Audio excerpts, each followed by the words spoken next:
So let's switch gears. We were talking a little bit before about content marketing and kind of you guys want to figure out some ways to either make and use what you've already got to help expand out and help better brand and bring in more people and all that stuff. So do you have any specific kind of questions about what to do? I had a couple of suggestions that I kind of came up with ahead of it. Sure. But so yeah, we've over the years and a lot more even recently have started partnering with some local businesses, specifically in the video and photography realms, to generate a lot more visual content for us. And the position we're in now, we had a fantastic videographer who's actually one of our members of the gym who showcased Leslieville Fight Night. We had a media team here called Media One that did a feature on actually Justyn's sister, who's a member here, about her experience coming into the gym, her experience coming to the gym as a woman, and having a certain preconceived notion about what this gym was. Primal could bring on that assumption, I guess. Yeah, exactly. And then also featuring one of our MMA guys, Tommy, and his experience coming in, and again being a little bit more of a shy individual, a non-traditional athlete, a little bit more of, say, a nerdy individual. He would self-admit, and what his experience was being accepted in and gaining passion for this place. So they've created this fantastic content, video content that, and it gives.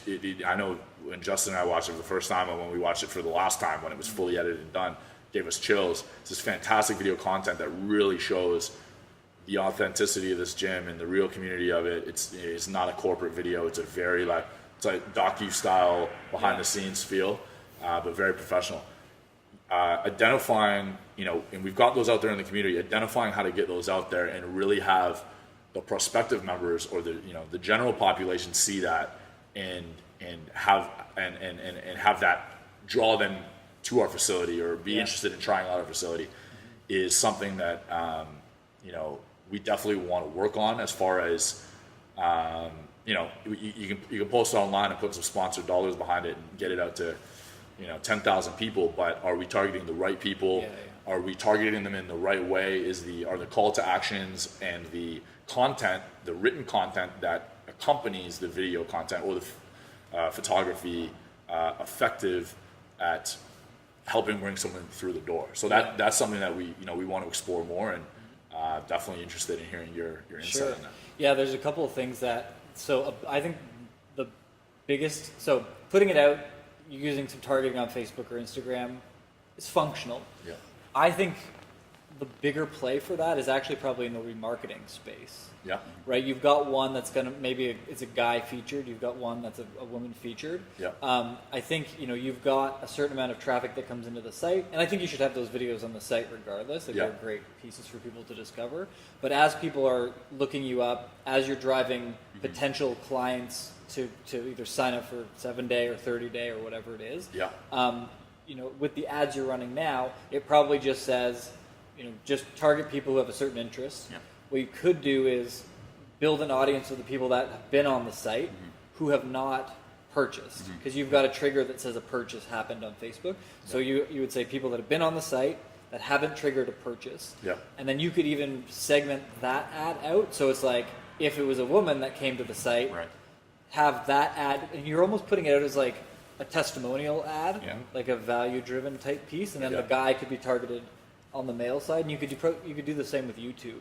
The reason I really like that approach is, you made mention to how the videos gave us chills, and of course the production value of it is amazing. The videos are so powerful and they're so strong, but I think one of the reasons why they're so beneficial is that neither story is crazy. They're very, very relatable, both of them, right? It's like, and we've even got a lot of that feedback when we posted Olivia's video, for example. A lot of women reached out, whether it was to her or to us, and that's exactly the same story I had. And it's very simple. They just felt a little bit afraid or hesitant because she was a woman going into what she thought was a male-dominated space, and then realized that A, it's not male-dominated, and B, everybody, men and women, were so welcoming and everybody was so inclusive. So it's those just honest, simple stories about the real hesitations that people have. And here's the thing. I think those videos in the context of a remarketing frame, give you guys a huge advantage. Like if you look at the average thing, you go to a website and then it's like a banner ad that you just see it everywhere and you're like, okay, I got it. I see it 19 times and I'm probably out. But I think because people are going to need to shop around, they come to your site, they go around, they're like, if I'm actually interested in this, you pulled me in. Because Facebook ads aren't intent-based. You've caught me up and I've said, oh, that might be interesting. If I'm going to come to the site, there's some interest, right?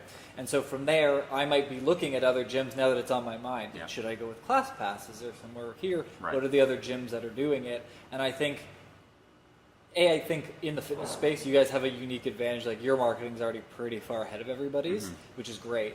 But I think where a lot of companies fall short is the remarketing is just some picture over and over and over again.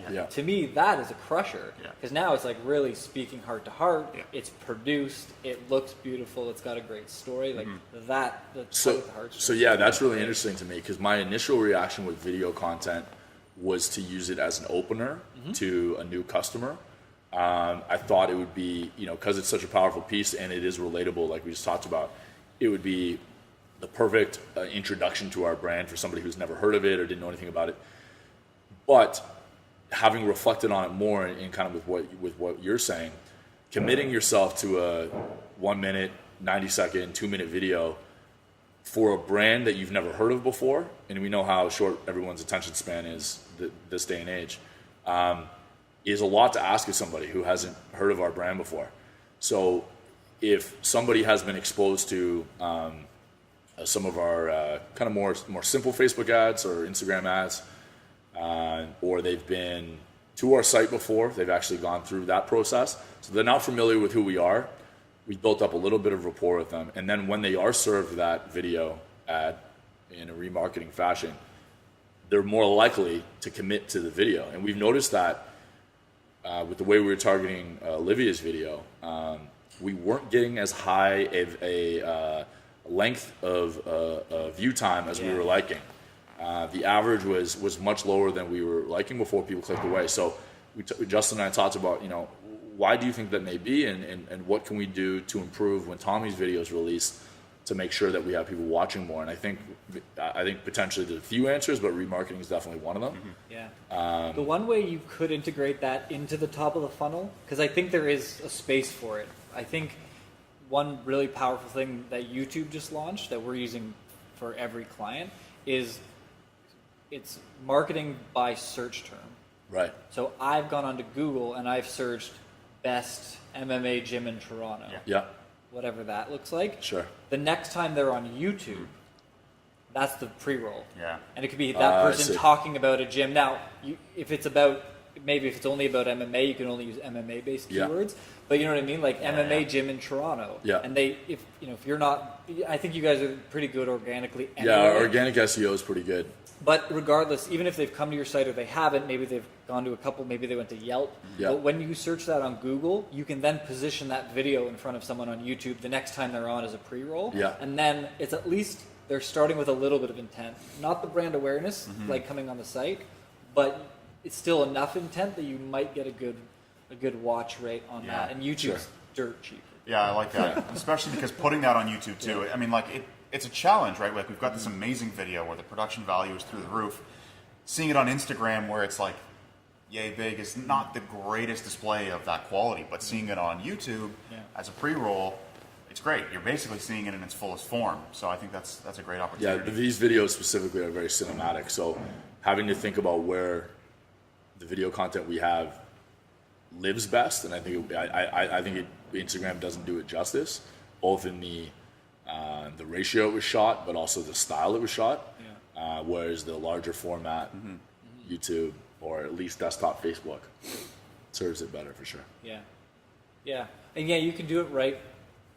And look, I think you should still use it on everywhere. Of course. Especially if it's in the remarketing space, because like the average 20-whatever-year-old female that clicked on the one ad, like she's probably spending her time on Instagram more than a YouTube.